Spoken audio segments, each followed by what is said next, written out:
Hello everyone, this is Defense Politics Asia, and I heard there is some issues with my mic. You let me know if it's too loud or too soft, or whatever issue. I adjusted a bit lower the volume, and intelligence report suggested that the battalion, the YouTube shadow banning battalion is actually located at the position of the like button. This is confirmed by the UAVs, and I hope you guys can do some decisive action against the position at the like button, the YouTube shadow banning battalion that's in that position. So moving on. So this is the summary for day 59, and let's start off with Odessa. So Odessa, the Russian missiles strike Odessa airfield, or a military airfield near Odessa. This is actually a bit of a weird statement from the Ministry of Defense Russia, and I tried to find this military airfield that is near Odessa. I actually cannot find. The only airfield that is around here is actually the Odessa International Airport. So maybe they avoided wanting to call this international airport, so maybe they just call it a military airfield near Odessa to make it sound more military. So anyway, there is long range air-based missile strike, so probably from bombers, long range cruise missiles, and then they destroyed the logistic terminal at this airfield, so allegedly destroying large batches of foreign weapon received from US and European countries. So this has been a continual series of attack against storage and accumulation of military equipment that coming from the west, and this is just one of the many strikes that is targeting all these reinforcements. And continuing in the same strain, this is a dated information, because one of the comments in the YouTube, of the commenter told me that to check out and report about this military transport that's being shot over Odessa. So, and I went to search about it. So on the 17th of April, S-300 shot down Ilyushin Il-76 military transport plane. So it was apparently shot down 17 miles east of Nerubaysk. Nerubaysk is here. So 17 miles is around maybe around 18-19 kilometers or maybe more, and which is probably, and there's wreckage apparently. So anyway, they say it's shot down with paratroopers on board, but then here delivering large shipments, so I don't know which one is true. So but there is actually a perfectly nice town names and village town names here, so I'm not sure why they have to like call it east of Nerubaysk, which is another rather unknown town. So that's kind of weird. Or might as well just say northeast of Odessa or something. So anyway, this transport plane was shot down. It's supposedly delivering a large shipments of weapons. Or this could be actually two different planes. I have no freaking idea. So blame this guy, KM Defer. So blame him because he tweeted this. So anyway, that's Odessa. So moving on to Mykolaiv Front. There is a Mykolaiv Front. There is a counter-offensive by the Ukrainians, and as a result, you can see that the border has now shrunk. So because today there's a report that there's fighting at Kherson, and as a result, according to this pro-Ukrainian source, Euromaidan PR, so that's as pro-Ukrainian as it can go, the Russians reportedly retreated towards Chornobylivka, which is their tactical HQ or forward operating base at Kherson. So this is where also the air base is, Kherson International Airport.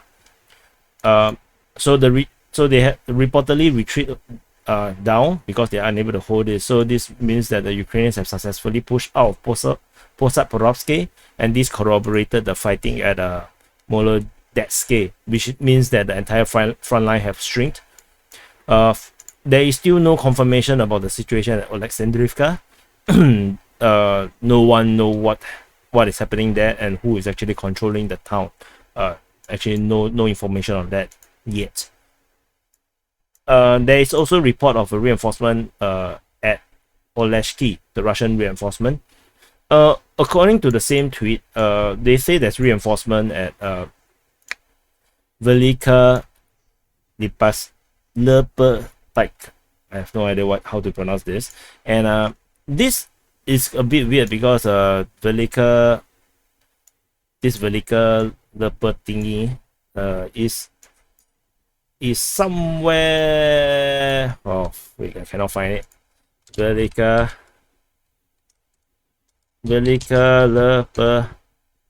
Lepetike is actually, oh, so I was searching for the wrong place. It's here, and this looks like a absolutely weird place to have reinforcement. It's nowhere close to any front line, and even at this distance, there's a huge river blocking. There's totally no way to cross. So I did not indicate this information here. I only indicated the one at Oleshki.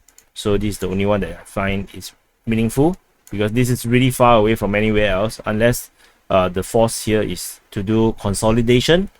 If they are to do consolidation, then you don't really call it reinforcement, right? So anyway, this is this information. At the Kryvyi Rih Front, that I did not see any changes in terms of the situation. I tried to search all these town names. Nothing came out. Moving on to Zaporizhzhia Front. At Zaporizhzhia, there is this is the newer news. This actually happened yesterday. Ukrainian AN-26, Antonov AN-26, carrying reinforcement, so basically military equipment. They are it's shot down by manpad, which is weird. At Mykolaiv, and 1 dead, 2 injured. So Mykolaiv is here. How is it shot down by manpad is beyond me. I have no idea how that happened. I did find a video which where is it? Let me find. I think I can show you a alleged video of the plane going down. Where is it? Is it this one? No, I don't. It's not this one. And I can't find it. So it's not this one either. Okay, forget it. Leave with it.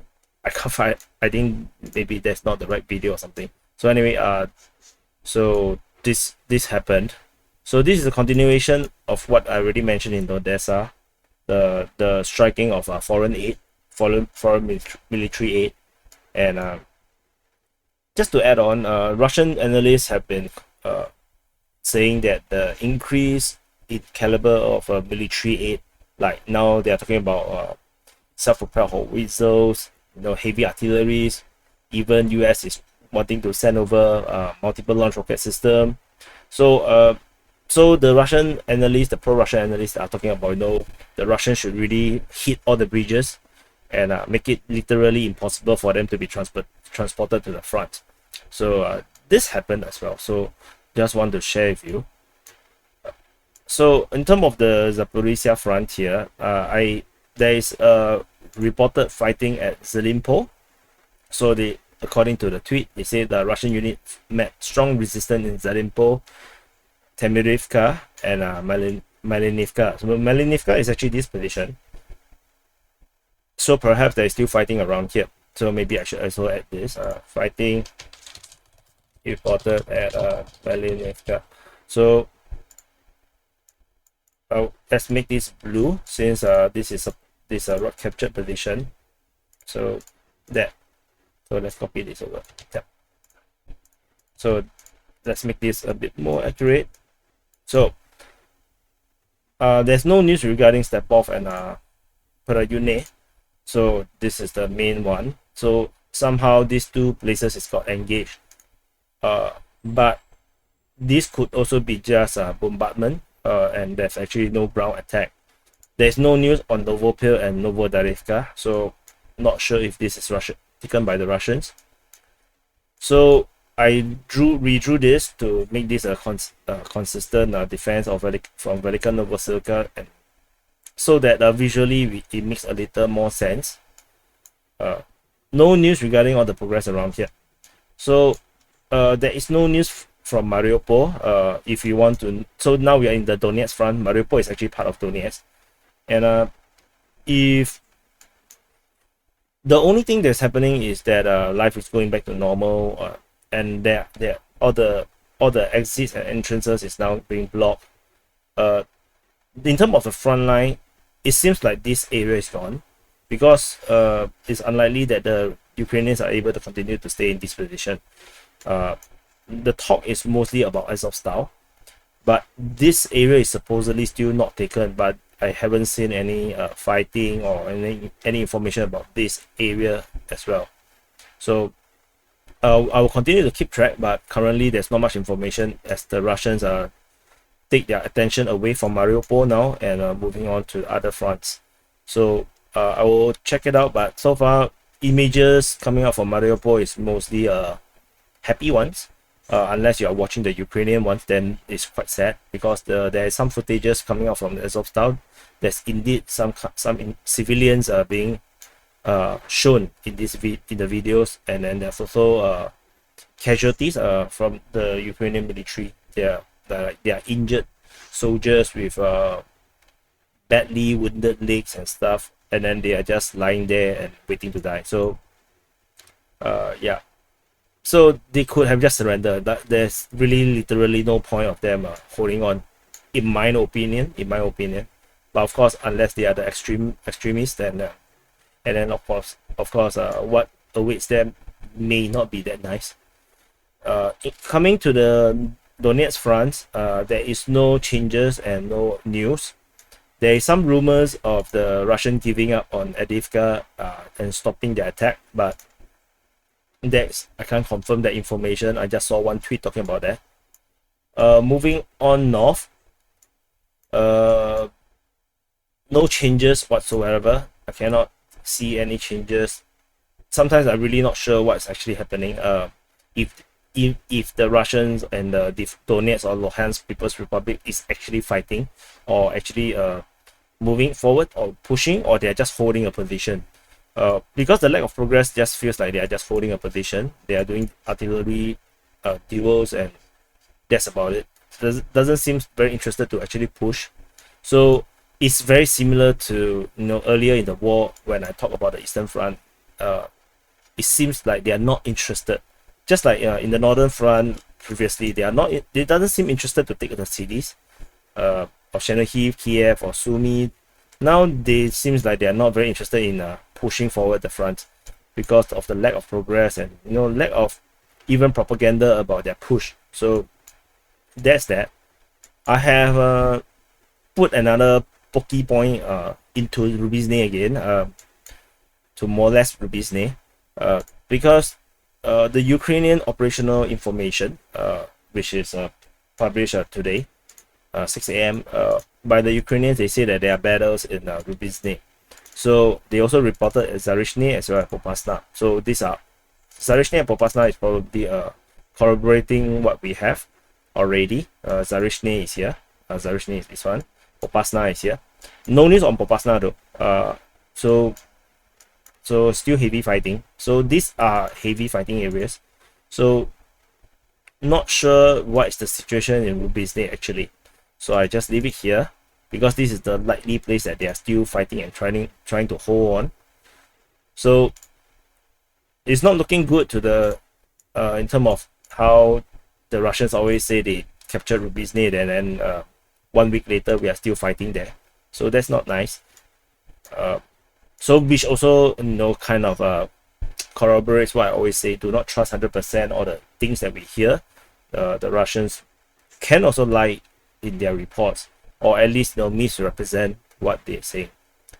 There's no news regarding this area except that there is a talk about the Russians wanting to push towards Privilia by crossing the river through a pontoon bridge or something. Pontoon bridge. So not sure where they would actually set up a bridge. The existing bridge is here, which I think will be probably destroyed by now already, from my understanding. So Crimea is definitely taken for sure now. So it's just a matter of how they are going to reach Privilia. And the lack of ability to reach Privilia might also suggest that these 3 towns are already liberated or recaptured by the Ukrainians. At this moment, I'm just going to leave this here for now.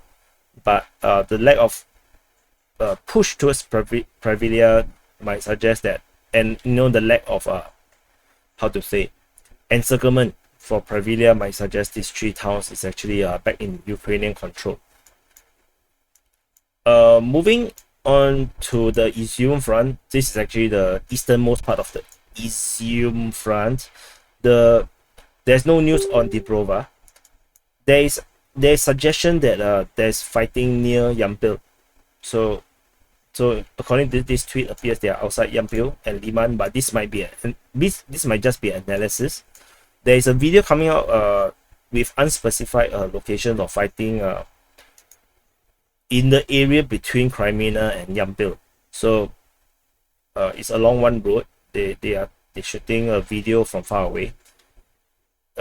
That's one thing. So I put this here to suggest that there might be actually a push from Donetsk towards Yampil, so that we can have a kind of a sensing what the Russians might actually be doing.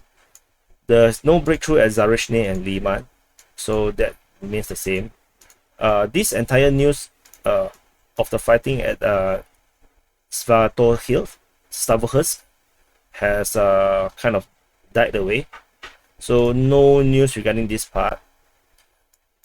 There is a TB2 Bayraktar TB2 shot down over Luzov or Luzove.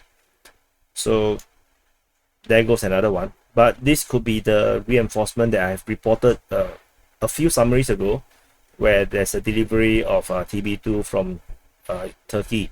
So that seems quite fast, traveling all the way from Lviv area all the way to here to be used. That's pretty fast if you ask me.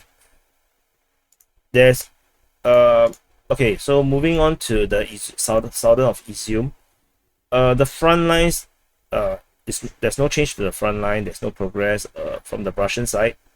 However, we have UAV spotted by the Ukrainians. So the Ukrainian operational information reported that the Russian Olan-10 UAV is operating in the area of Bavinkov, Kuroka, as well as Husarivka. So Bavinkov is this area, Kuroka is here, and then Husarivka, there's actually a Husarivka around here, but I don't think they're referring to this one, because there's so many other villages around here. They could have just named any one of them. So I believe Husarivka is actually this one. This is the main Husarivka that usually people refers to when they're talking about Husarivka. So these UAV operations could suggest, the possible direction the Russians might want to move towards. This too is being quite obvious because this is the general direction that the Russian forces is actually pushing towards. This would be interesting if this is correct. Then maybe they are actually trying to establish if there is any Ukrainian forces gathering around this area for counter-offensive, because this is a very dangerous region for the Russians, as well as Balakliya is a very important city for the Russians, and this front line is a bit too close for comfort if you ask me. So because this is Ukrainian control, this for sure Ukrainian control, and but Balakliya is currently Russian. If you have seen, if you are following the conflict closely by maybe following some of the pro-Russian Telegram channels, at Balakliya there's a major ammo facility or military equipment or military ammunition facilities, a storage facility, very huge one, is actually this one. This entire area is the storage facility.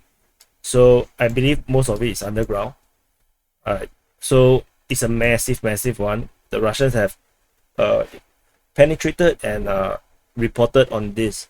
So my guess is that because they have captured Balakliya for quite some time already. So to report only recently might suggest that all these equipments might have already been transported out of Balakliya already. I don't think the Russians will be that stupid to report on something and then risk bombardment. So I believe that all the footages coming out from this storage facility has already been transported out of Balakliya, because this is way too close to the front line. Allowing the Ukrainians to recapture Balakliya would mean they getting getting all these equipments and ammunition and missiles back. So I have good reasons to believe that they have already transported most of it, if not all of it, away from this area, leaving enough just for the forces stationed at Balakliya. So the Russian analysts say that this would represent a very good logistic situation for the Russians, so that they no need to actually move so much ammunition to this front. I disagree. I think it makes no sense for them to leave everything here, because if you have followed me a long time since the start of the beginning of this war, the Russians actually captured a major ammo and military facility in around Kherson area. So I think it's around this area, or I think it's around, I can't remember where. It's close to this desert. It's around here. So it's a massive military facilities. The Ukrainians left behind a lot of tanks and armored vehicles and trucks. And what the Russians did immediately was to transport everything into Crimea. They did not leave them there. Despite they have already captured this area, they moved everything back into Crimea. So I would believe reasonably that they will do the same thing in terms of this major military installation, in terms of all the storage. I believe they would predictably just transport everything at least to Kupiansk. That's my view of what they will do. And unlikely they will move them to Izyum. They will move enough for replenishing of supplies to Izyum and leave some at Balakliya, but I don't think they will move the storage to Izyum. I think they will move at least to Kupiansk, in fact even all the way back to Russia. So this is just as a security, but I did not indicate this with an icon because it's not very meaningful in the strategic sense. Why would I say so? Because while the Russians gain from all this capturing of Ukrainian facilities and vehicles and ammunition, the Ukrainians are also receiving new equipments and ammunition from the West daily. So every day there's more military stuff flowing into flowing into Ukraine, while at the same time the Russians have been capturing Ukrainian ammunition, vehicles, and missiles. So it kind of balanced out. So it's not really very meaningful, and there's also more equipments and vehicles being destroyed on the Ukrainian side on the daily basis due to all the missile strikes. So that all this balancing out, making it that there's no real strategic changes by this capture.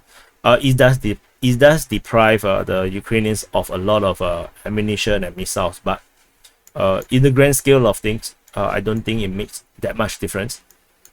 Moving further north, there is a Mi-8, rather 3 Mi-8 that is destroyed near Kryvyi.